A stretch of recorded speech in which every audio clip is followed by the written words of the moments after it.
So hello friends, आज हम पढ़ेंगे स्टर्नोक्लेडोमेस्टोइड मसल। यूनिवर्सिटी में इसका डायरेक्ट क्वेश्चन आ जाता है, कभी कभी 8 मार्क्स का भी। तो सबसे पहले इंट्रो देंगे। तो ये हमारे नेक की मसल है जो हमारे साइड ऑफ नेक पे लाई करती है और ओब्लिकली होती है। तो हमारे नेक को वो एंटीरियर और पोस्टीरियर ट्राइंगल्स में डिवाइड करती है। ये हम इसका डायग्राम जैसे देख सक रहे हैं। तो ओरिजिन इसका स्टर्नम और क्लेविकल दो जगह से होता है। तो स्टर्नल हेड ये है और ये क्लेविकुलर हेड है। तो sternal head front of manubrium sterni से जा रहा है बिलो सुप्रास्टर्नल नॉच, और clavicular head medial 1/3 of clavicle से। दोनों यहाँ पे यूनाइट हो रहे हैं to form a fusiform belly. इन दोनों के बीच में एक स्पेस होती है जिसे हम कहते हैं लेसर सुप्रा क्लेविकुलर फोसा। इसके अंदर terminal part of internal jugular vein lie करता है। तो ये हो गया हमारा ओरिजिन। अब इंसर्शन इसका ऊपर जाके मेस्टॉइड प्रोसेस के लैटरल सरफेस में होता है और सुपीरियर न्यूकल लाइन में होता है, जैसे कि हम ये डायग्राम में देख पा रहे हैं। अब हम इसके आर्टेरियल सप्लाई की बात करें तो इसका आर्टेरियल सप्लाई अपर पार्ट में ऑसिपिटल और पोस्टीरियर ऑरिकुलर आर्टरीज कर रही है, मिडिल पार्ट में सुपीरियर थायराइड आर्टरीज और लोअर पार्ट में सुप्रास्कैपुलर आर्टरी। नेक्स्ट हम इसकी नर्व सप्लाई देखते हैं।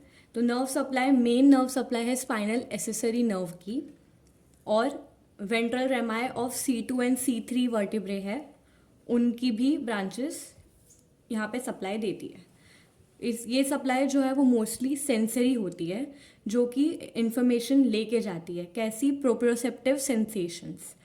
अब एक्शन की बात करें कि जब मसल कॉन्ट्रैक्ट होता है तो हमारा हेड उस साइड के तरफ घूम जाता है, और अगर दोनों मसल साथ में कॉन्ट्रैक्ट करेंगे तो हमारा हेड फॉरवर्ड्स बेंड होगा। एग्जाम्पल यहाँ पे जैसे दिया है कि as we lift head from pillow, और जब हम खाने के लिए अपना हेड बेंड करते हैं।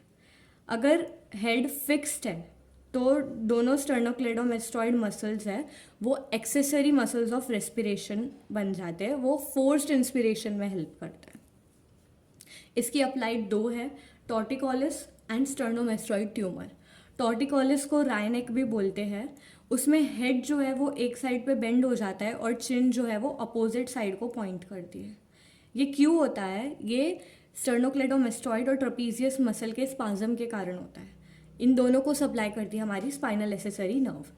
तो टॉर्टिकोलिस 3 टाइप्स के, स्पाज्मोडिक, रिफ्लेक्स एंड कॉन्जेनाइटल।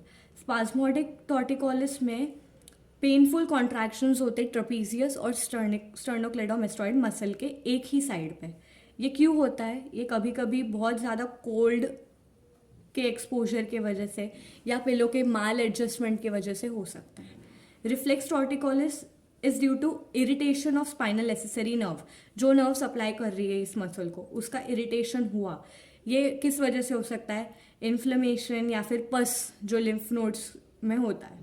और कॉन्जेनाइटल टॉर्टिकोलिस वो बर्थ इंजरी के वजह से होता है, और अगर सब्सिक्वेंट इस्चेमिक कॉन्ट्रैक्चर हुआ तो वो परमानेंट टॉर्टिकोलिस भी बन सकता है। सेकेंड अप्लाइड है स्टर्नोमेस्टोइड ट्यूमर। ये स्टर्नोक्लेडोमेस्टोइड मसल के मिडल 1/3 पोर्शन जो था वहाँ पे अगर स्वेलिंग होती है तो उसे हम स्टर्नोमेस्टोइड ट्यूमर कहते हैं। वो किस कारण होती है? It is due to oedema and ischaemic necrosis. Birth trauma की वजह से अगर कोई इडीमा हुआ या इस्चेमिक नेक्रोसिस हुआ तो उस कारण स्टर्नोक्लेडोमेस्टोइड मसल के मिडल 1/3 में ट्यूमर होता है, जो हम ये एरिया देख सकते हैं।